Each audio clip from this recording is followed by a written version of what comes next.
This program includes dramatic reenactments of scenes which depict real events and contains material which is intended for George Bush. So welcome to the show. Today, more drugs are coming into America than ever before. We have the best intelligence in the world. We could stop anything we want to stop. You still may know little about the CIA's involvement with drug lords. Happened in Vietnam. Happened in the Iran-Contra affair. This was a multi-billion-dollar business. Even more menacing, The CIA have gone into the drug trade and are trying to take over the government. It's funny. In the war On drugs, which side is the CIA on? When you think crack, don't think black. When you think crack, think CIA. Crack. The CIA. Crack. The CIA. Crack. The CIA. Crack. The CIA.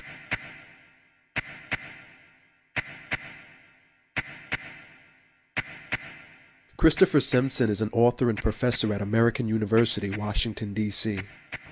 The CIA's operational directorate, in other words, that's their covert operations, paramilitary, dirty tricks, call it whatever you want, has, for at least 40 years that we can document, paid for a significant amount of its work through the sales of heroin and cocaine. It happened in Vietnam. It happened in Afghanistan. It happens in South America. It happened in the Iran-Contra affair.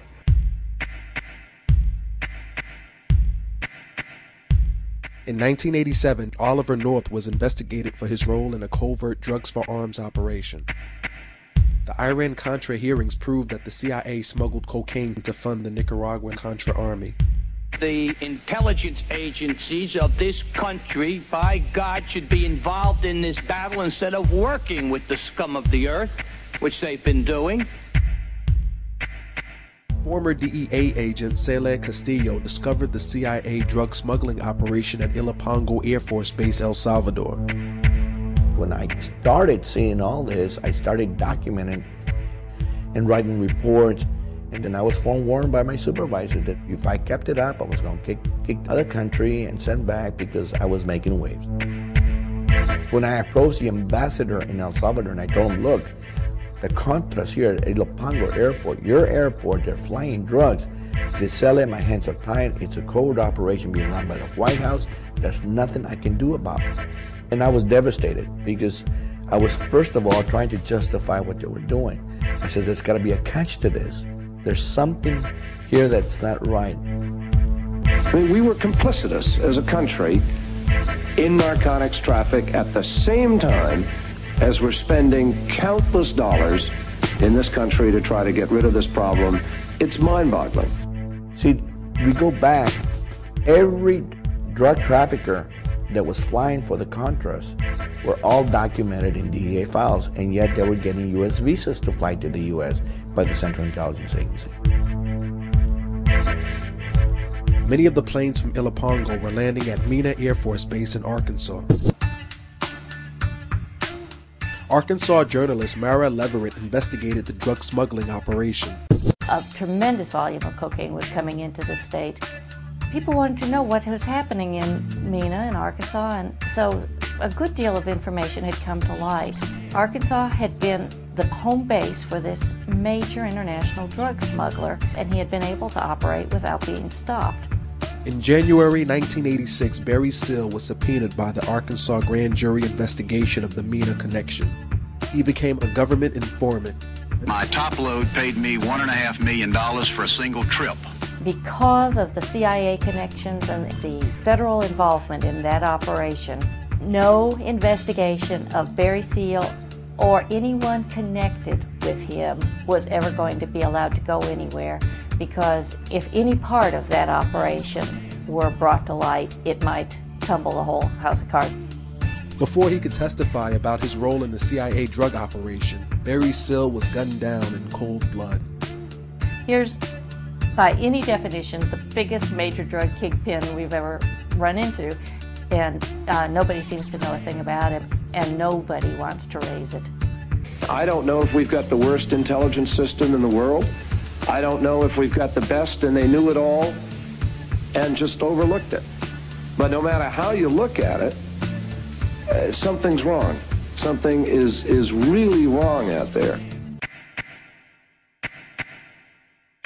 Former cop Mike Rupert was forced out of the LAPD for investigating police ties to CIA drug trafficking. I am a former LAPD narcotics detective. I worked South Central, and I saw the hands-on working relationship, the interface between local police departments and the CIA. What we saw was a deliberate effort by the agency to make sure that large quantities of the cocaine, the high-quality cocaine, got into the inner cities, like Los Angeles. After a report in the San Jose Mercury News, CIA Director John Deutsch was forced to confront allegations of drug dealing. I had confronted CIA Director John Deutsch at Locke High School. He had come to Los Angeles to talk about allegations of CIA dealing drugs. Deutsch knew exactly what was going on. What he didn't realize was the fact that that many people were going to show up. Sir, the man in the leather jacket. I will tell you, Director Deutsch, as a former Los Angeles police narcotics detective, that the agency has dealt drugs throughout this country for a long time. The room exploded. What I saw at that time was that there was a crying lack of knowledge in the body politic about how much evidence there really was about the criminal activities of the Central Intelligence Agency, specifically dealing drugs. Director Deutsch, I will refer you to 3 specific agency operations known as Amadeus, Pegasus, and Watchtower. I have Watchtower documents heavily redacted by the agency. I was personally exposed to CIA operations and recruited by CIA personnel who attempted to recruit me in the late 70s to become involved in protecting agency drug operations in this country. I have been trying to get this out for 18 years, and I have the evidence. If you have information about CIA illegal activity in drugs, you should immediately bring that information to wherever you want, but let me suggest 3 places. The Los Angeles Police Department,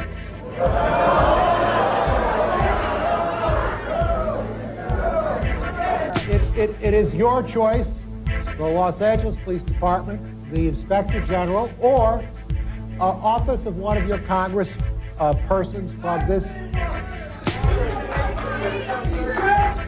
18 years ago, sir, and I got shot at for it. What was the big deal? He came up here, he sat there, and he lied to the American people. Let me say something else. If this information turns up wrongdoing, we will bring the people to justice and make them accountable. He came, he went, and nothing ever happened.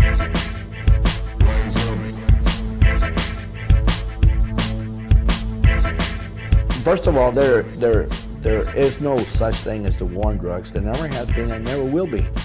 There are currently, right now, in the United States, 60,000 active open cases of police corruption, and that's due to drug money.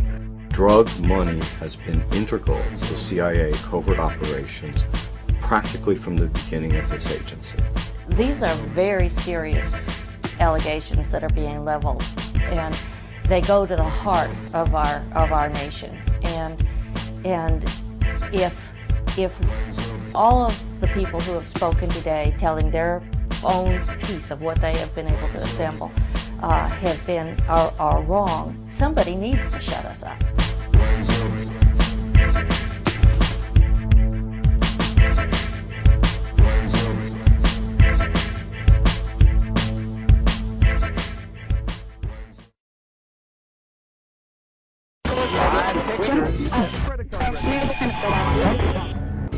This channel has been liberated by the Gorilla